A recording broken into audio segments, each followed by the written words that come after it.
And we are live. Welcome, mystery and thriller fans. I'm your on-air host and author, Sara DiVello, and I am so excited to welcome back the incredible Anthony Horowitz joining us live to give us the inside scoop about his brand new book, A Deadly Episode, the latest in his beloved Hawthorne and Horowitz series. Anthony, welcome back to Mystery and Thriller Mavens. Tell us Thank about you. the book. Thank you so much for having me back again, Sarah. It's lovely to see you. Yay! And what did you want to know? You want to know about the book? We want to know all about the book. What are Hawthorne and Horowitz getting into this time? Okay, it's very meta, and it sometimes confuses me to try and explain it, but I'll go slowly.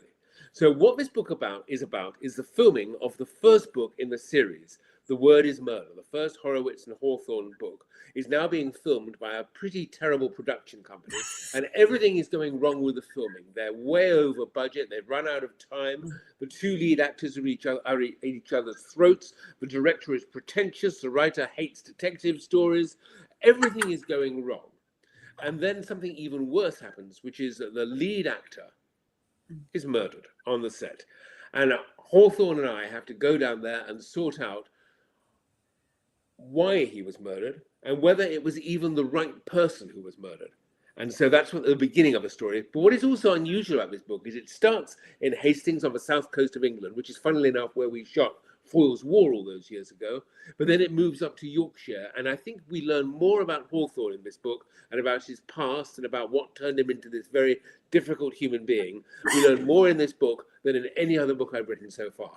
Ooh, that is true. That's true. And it is, oh my gosh, yes, because this is perhaps your most meta event a book yet, because for all of the reasons that you just said, and I can't wait to dive into that. But first I just want to welcome, because we have so many questions for you, but first I just want to welcome everyone who is joining us live. We are broadcasting to 7 different destinations across Facebook and YouTube, so listen folks, wherever you are, on Facebook or YouTube or in the private Facebook groups that we broadcast to, you're in the right place. It is the right time. It is Mystery Monday, and because Mondays can be murder, we're going to make it a little less painful and get your week off to a killer start. So if you've been here before with us, you know the deal. And if you're new, welcome, friends. Here's the deal. Every Monday, I give you my handpicked featured author, and you get to ask them anything. So ask the incredible Anthony Horowitz anything about his writing practice, his books, this character of Horowitz, awfully similar to him, it seems, Mr. Hawthorne, who is a rascal, a beloved rascal. Anything that's weighing on your mind, just get it going.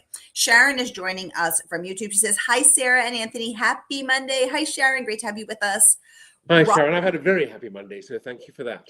Yay! That's good to know, because we're still here, in the early Monday. I'm aware, but it's the end of Monday for me. See, heading towards Tuesday. You survived, Anthony. You're already ahead of the game. Robin, I must tell you something, Sarah, I was in Venice this morning. I was in Venice in Italy this morning. I flew home this afternoon, rushed out to my office, did a couple of podcasts. Here I am talking to you. And then after this, it's going to be a bath, something to drink, and then bed.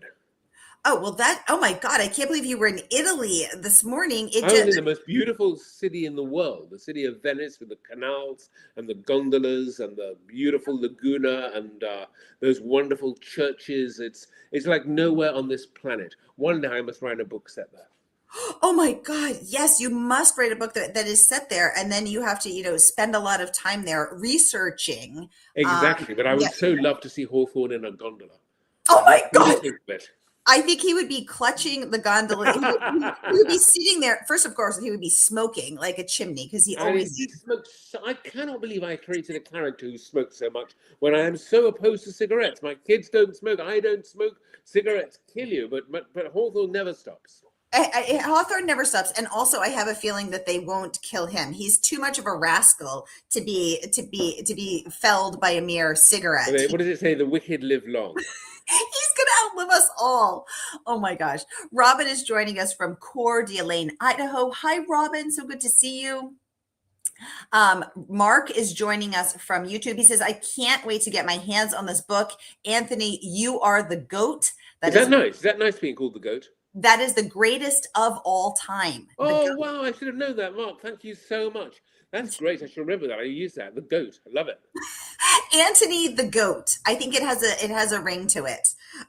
Greatest of all time is, I think, I totally agree, Mark. There's just something that is so polished and fabulous about Anthony's writing. I absolutely love it. Sharon is Sharon is noticing my new glasses. Sharon, thank you so much for noticing. I had to step it up a notch for Anthony. I did say that's the first thing I said when you came on the screen, sir. I love the new glasses. You really did. You're vibing. Thank you. John is joining us from Northeast Ohio. Hi, John. So great to have you.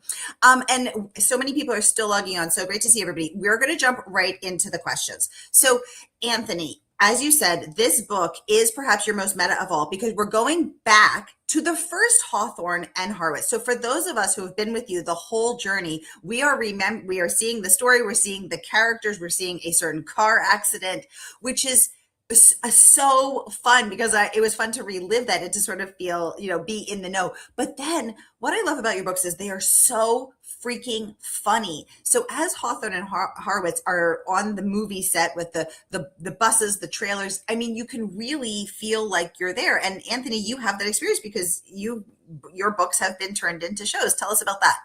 Well, we've done Magpie Murders, Marble Hall Murders, and what was the middle one? Moonflower Murders, 3 of them. So, those were the books with Susan Ryland in it, played by the wonderful Leslie.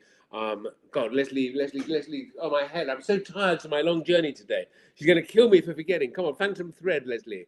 Leslie Manville, playing the lead in those things. She's absolutely wonderful, and we've made those all together, Jill and myself.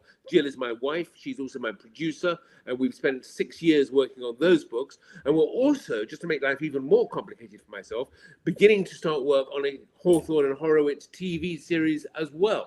I don't know if it'll happen. These are very, very difficult times to get television made. There's not a lot of money around, and it seems more difficult than ever to sell your books, your scripts, whatever, to the platforms or to whoever's going to make TV. But nonetheless, I've written the script. It's out there. So as well as writing a book about a film of my book, I've been writing a film of my book at the same time. And you don't get more meta than that. Oh my God, that is so meta. I absolutely love it. So and you can really feel the authenticity of being on a movie set. Definitely. I mean, I spend a lot of my life on TV sets. It's one of the great pleasures of my life to get out from my room. I spend a lot of my time here in the room that you can see behind me now, on my own, working, slogging away at the books, and it's quite a lonely existence. But when a film or a TV show is being made of my work, I can actually get out, I can meet the actors, I can meet the director, I can get in the way. I'm very, very good at accidentally wandering into shot, and I can promise you that if a cell phone goes off on the set while they're filming, it will be my cell phone in my pocket that I forgot to turn off. I'm not the best person on a set, but I love going there. And when you go on a set, it's so wonderful, and you see it all. You see the in this one, the Winnebagos and the cameras and the kids who are acting, and the cars and the stunt people and all the rest of it. And you think to yourself, God, this all began in my head. It was just an idea, a glimmer, and now here it is in front of me for real. I'm in it. It's a fantastic experience. Oh my gosh. And it must be such an incredible experience. And just an out of body dream come true, amazing experience. And yet your character of Anthony Horowitz is not exactly pleased with the creative direction that the book the book to film has taken. And that's something that authors really do have to do. He has to let go of the script. He doesn't like the writer they've brought in. He doesn't like the artistic direction that this crunchy vegan rubber shoe wearing, young lady is writing. Have you had to also relinquish creative control, or have you been delighted because you have your wife Jill at the helm? Well, first of all, a writer never really has creative control. Even on an EP, that is an executive producer, which I usually am. I'm at the mercy of the director. I work for the director, and I'm at the mercy of the producer, who is doing so much of the work to make the film. And I'm playing on the sort of the fun and the anxiety of making a film, where when you have a book and it's your book, it's your baby, it's perfect, it's fantastic, it's everything you want it to be, you hand it to somebody and you have no idea what it's going to be like on the screen. You really do not know. Even if I've written the script myself, which I usually do, 9 times out of 10. In fact, in every book, not always. Alex Rider was written by another writer, but mostly I've done my own adaptations. But even then, the choice of casting can make all the difference in the world. The choice of director of photography, how it's going to be shot. In this book, the A Deadly Episode, as you just said, the director is really pretentious. In the first scene, which is a car accident that he's filming, he decides to put the camera inside an ice cream van and shoot from behind an ice cream cone. And and I'm sort of sitting there on the set saying, what is that about? What are you doing with my book? But it's too late. It's not my book anymore. I've given it to someone else. So as our beloved character Anthony Horowitz is navigating, he has to relinquish creative control. The choice and the choice of casting is also not to his liking. Well, I have to be honest with you, but in the book, the Anthony is not grumbling and grouching about what's happening around him. He's not complaining. He just sort of takes everything in his own stride. But it is true that one of the things they've done is that to cast Hawthorne, they've gone to all the most gorgeous and the most famous actors on the planet who have all queued up to want to play Hawthorne. But when it comes to the one trying to find someone to play me, everybody turns the part down. Nobody cares. Nobody wants to know. And the person they do get has just had a nervous breakdown, hasn't acted for 3 years, is a complete mess of a human being and shuffles onto the set. And of course, I'm horrified. I'm looking at this guy who comes into the room and he's like a war casualty and he's playing me. And I think, what is it about me that's so bad? Why did Hawthorne get all the good guys and I got this guy? But as it turns out, I quite like the actor who plays me. We become sort of friends. And my favorite chapter in the book is a chapter which I loved writing, even though it is pretty terrible what happens in the chapter, which is when this actor wins his BAFTA and everything goes horribly wrong. That is your favorite chapter? Well, BAFTAs in this country are the same as yours. No, I know. It is the biggest film awards do of the night. So he's in the huge theater and there are 2,000 people in the building and millions of people watching on television. And then this terrible, terrible event happens, which destroys his life and destroys him. And I loved writing that chapter because I felt so sorry for the poor guy. Yeah, that exactly. And it is, like so many other moments, terrible and horrible, but also hilarious. But funny. That's the point. Yes. I think it's great that a murder mystery that obeys all the rules, it's got the clues, the red herrings, the suspects, the twists, the turns, the solution, can still have jokes, can still make you smile or laugh, and you have a good time reading it. I do believe that right now, when you're looking at the world and looking at what's happening around us, we need to keep smiling. Yes. Oh my God, Anthony, I'm so glad you said that, because something that you said when I first interviewed you, I think it was 6 years ago, something that you said in that interview has stuck with me, which is that the reason that people love to read murder mysteries, and even in the pandemic when we were all freaking out and white knuckling it to get through, people were reading murder mysteries. And you said it's because they like that resolution on the page, to know that everything is going to be tied up at the end and that they can have that sense of finality and justice. And I think about that all the time, because in an uncertain world where everything feels unsafe and everything feels perilous and precarious and terrifying, here's where we know that things are going to end up fairly. And also in your books where we can laugh. And Anthony, I need to laugh and I love to laugh. And that is what I love so much about your books. Well, you're very kind, but it is, I think, what we do need right now, because what I said to you 5 or 6 years ago when we spoke, I think that has multiplied now. I mean, the world is even more uncertain. We wake up every morning, and what is, I don't know about you, but I've almost stopped reading the newspapers now because I just don't really want to know what sort of horrors are coming to us from whichever direction you choose to look. I prefer in the morning to read a murder mystery or to read poetry. I find a lot of solace in reading the great poets. I'm reading a lot of 19th century literature at the moment. And again, that sort of just to start the day, not with the sort of the news and more scare stories, but with something that makes you feel warm and good about being a human being. That to me is the right way to start the day. It's why I've left social media. I think social media puts so much pressure on us now to perform, to answer, to be something that we're not, to cope with all this information that is streaming into our heads. I gave up X, I gave up Instagram, I don't do TikTok or any of those sort of stuff. I feel much better for it. Oh, I love that. And it's so true, Anthony. I've also had to stop reading the news. I do peek sometimes just because I feel like I can't I feel like a social responsibility to keep somewhat informed. I have to.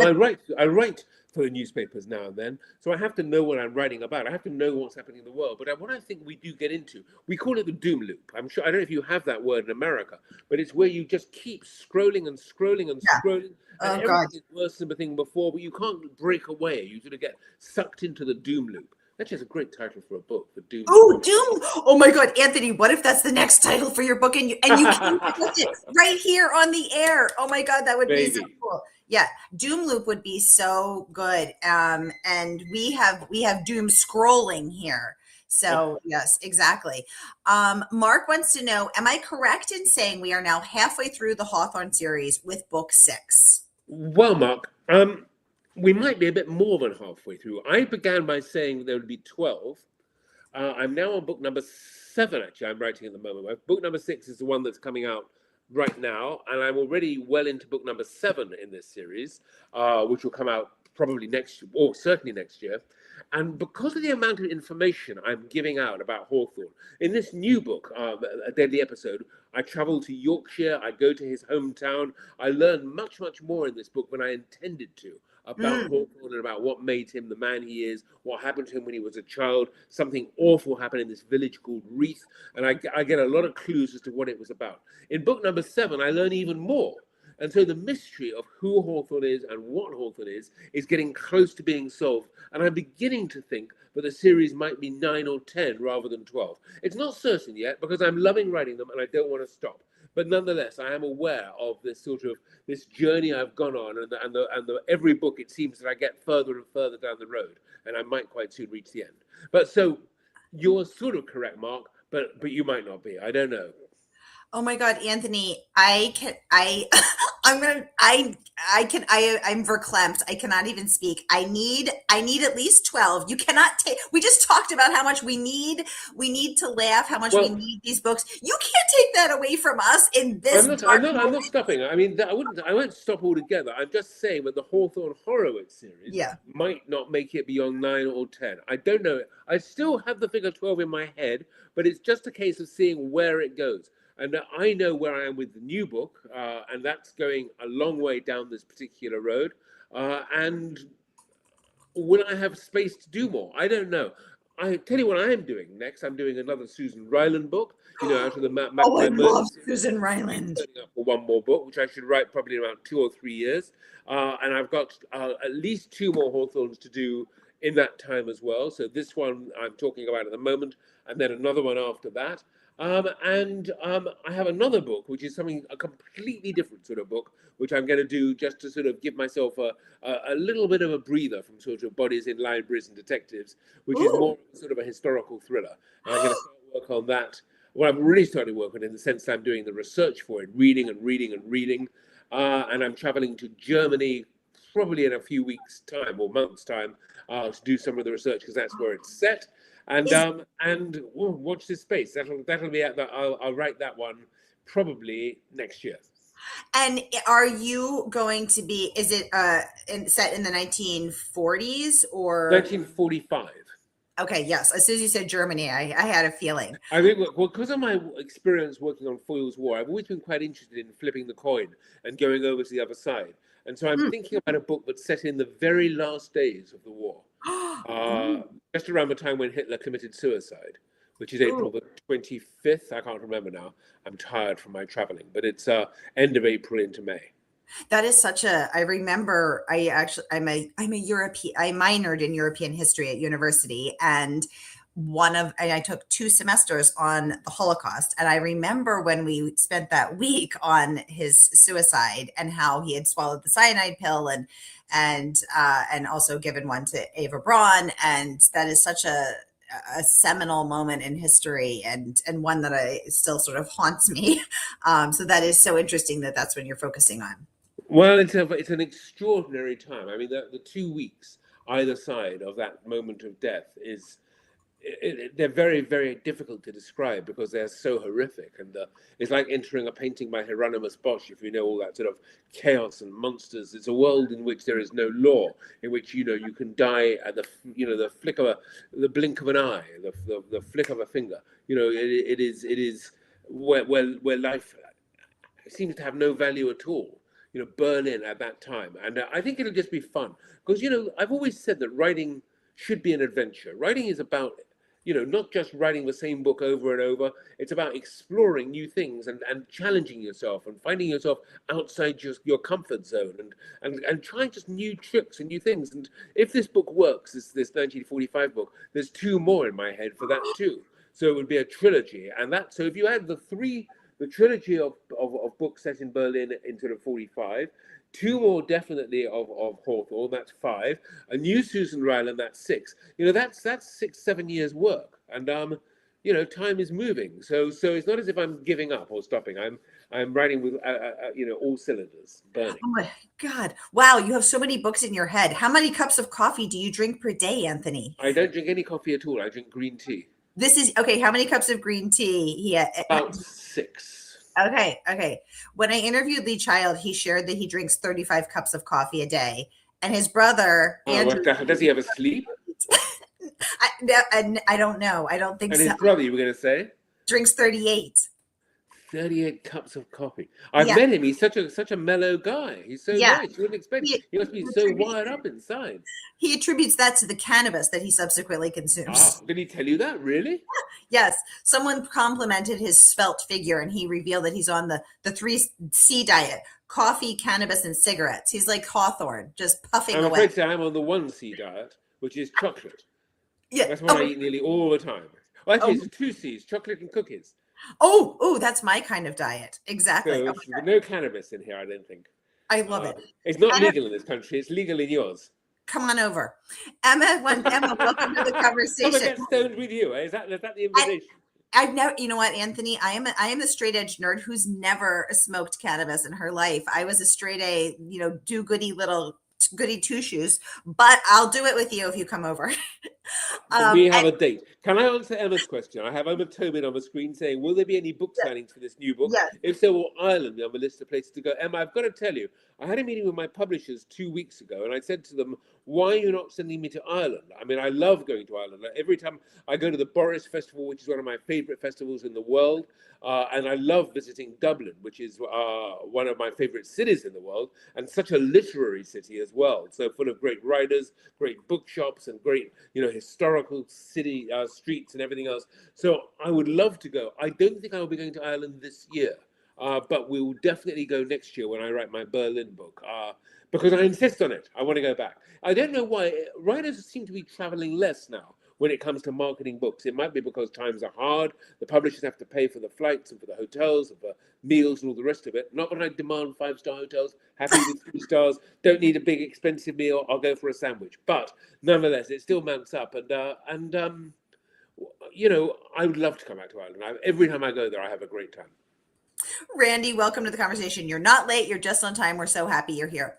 You guys, I want to remind you that the book is not even out yet. Anthony is coming on to give us the exclusive sneak peek and take all your most pressing questions. And you can order from our favorite woman-owned independent bookstore. That is, of course, Murder by the Book. So whether you're watching with us on Facebook or YouTube, here is the link for you to pre-order this fabulous book, which I have had the pleasure of reading, A Deadly Episode, and get your mitts on this fabulous book, the latest in the Hawthorne and Horowitz series, book 6 in the Hawthorne and Horowitz series. So pre-order now, and the good folks at Murder by the Book will send you the book first thing tomorrow morning when the book drops in the US. You're not going to want to miss this. You need to laugh out loud, or at least I need to laugh out loud. So come laugh with me and enjoy the fabulous world of Hawthorne and Horowitz on set, filming book 1 in the series. Randy wants to know, do you have a timeline for the release of book 7? Randy, good evening to you, or good morning in your case, I guess. The timeline is normally, the book's taking me about 7 months to write, and I'm writing, book 7 is the one I'm writing now. I'll finish it, I'll deliver it in September. So I guess it'll be out around about this time again next year. That's what my publishers have chosen for me now, is April or May. I much prefer it to the latest slot. A lot of books come out on what is I think called Super Thursday, which is a one Thursday in September when all the big writers are out there fighting for a place of a chance or whatever. I like it a little quieter in the spring, and I get to travel around England and promote the book a bit. So the timeline is, I'll probably book number 7. I'll finish writing it in September. It'll be out in April, by which time I'll be well into writing the Berlin book I'm mentioning, and that I don't know when that will come out. It might take a little longer to write because it's more complicated, being set in 1945.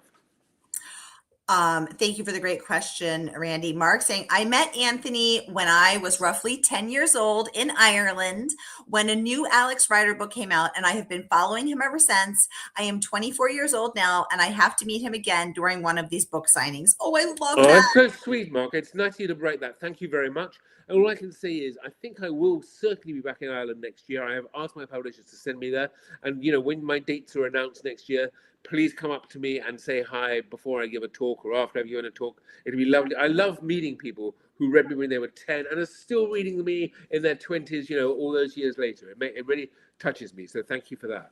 Oh, I love that, Mark. And I love your cute kitty picture. Look at that sweet little cat. Yeah, I love the cat. There's a cat in Marble Hall Murders. We had such a difficult time on the set. Leslie Manville was screaming at the cat because it wouldn't perform. Because that's a cat for you. You should have had a dog. Very cat-like behavior. We had a dog in Moonflower Murders. There was a dog. So I'm moving through the animals. I'll put a tortoise in the next one. Oh my God, a tortoise. I saw a man walking a tortoise down the street on a leash. And I was like, that is something you don't see every day. I saw that last week. Anthony, we had some questions submitted in advance. We're not going to be able to get to all of them, but this one is from Pamela. She said, Anthony, I'm such a huge fan of yours. I hope someday to be published. What is your best piece of advice for aspiring authors? Well, Pamela, thank you for your question. My advice is in several parts, really. The first thing is believe in yourself. That's the most important thing. Writers are on their own until they get successful and get people to support them. The most important thing to cross that bridge is to believe in yourself and to know you're going to get there. Second thing I'd say is to enjoy your writing. If you're not enjoying it, something has gone wrong. My third piece of advice is to keep reading. The more you read, the more you power yourself and give yourself ideas and inspiration to write your book. And the fourth, the most important thing of all, is don't give up. Don't let anybody ever tell you can't make it, you can't do it. Of course you can. Believe in yourself, don't give up. So there you go. Oh, Anthony, I absolutely love that. Those are I feel like you just gave us a Anthony's 30-second masterclass is here. Well, it's years and years of writing. And don't forget, Pamela, I was there. I was unpublished and I was struggling to get published. And when I was published, the first 10 books I wrote did not do very well. It was only book number 11, a book called Stormbreaker, which I wrote in 2001, which was my first Alex Rider book, that suddenly broke the glass ceiling and exploded and set my career on fire, whatever image you want to use about it. And suddenly I was a big writer, just because of one book. But it wasn't my first book. It was my 11th. And I believed in myself all the way along there. I said, one day I will write the book that will do it for me. Why do you think it took that 10? Do you think it was just a matter of timing? The world was ready for it. Do you think your writing improved? Is it something else? It was all the above. Writing, Sarah, is there is an element of luck in it. You write the right book at the right time. Why was Harry Potter the biggest book that ever happened in the whole world? It was written at exactly the right moment. It's a great book, of course, as well. But it was different. It was very, it created this extraordinary world that people wanted to share in. And so it was just the right book at the right time. But even J.K. Rowling spent a lot of years, in cafes, just having to believe in herself and write the book. And it was turned down, don't forget, as well, by so many agents turned that book down. So many publishers didn't want to know about it. And that's the other thing you have to remember. In the immortal words of William Goldman, one of the greatest screenwriters who ever lived, nobody knows anything. When somebody gets a script or sees the first cut of a film, they don't know if it's a masterpiece that's going to make $1 billion or whether it's just going to be forgotten, straight to some platform. Nobody knows until it happens, and that's part of the excitement, but it can also be part of the frustration. And that is so well said, Anthony, because I think it's about what's happening in the world. It's about what's happening, in people's lives. It's about what else is happening in the publishing landscape. And, there is some magic about, there is some unknown factors. That is absolutely right. You never know. Even I now, when I finish a book, I don't know if people are going to like it or not. I mean, I hope they are. But, you know, it's when I'm writing a book, I always think it is a masterpiece. It is the most brilliant piece of writing ever. You know, roll over Charles Dickens, roll over Conan Doyle. There's nothing like this. Then I finish the book, the end, and I look at it, I said, this book is terrible. How can I have written this awful book? It's not going to sell a single copy. People are going to hate it. And you get in that roller coaster of emotion. You just don't know where you are until the book is finally, you know, out there and people are reading it. And I'm talking to people like yourself, Sarah, and hearing from readers about what they thought about it, whether it's on email or somewhere. And then you can build a picture. But, you know, I never know for sure that the book is going to be a success. Just because I've been going at it for so long now, each book is a new challenge.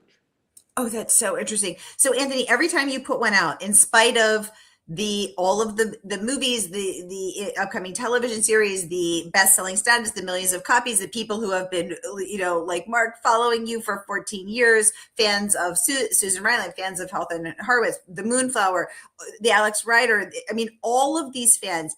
Even still, when you put the book out, you feel like, oh, I have a sort of a worry, a fear that it's not as good as it could be. Like the book I'm writing at the moment, Hawthorne #7, it's got a twist in it. Now, the twist to me is phenomenal. It's exactly why I wanted to write the book. It's got this twist that sends you in one direction when really you should go in the other direction.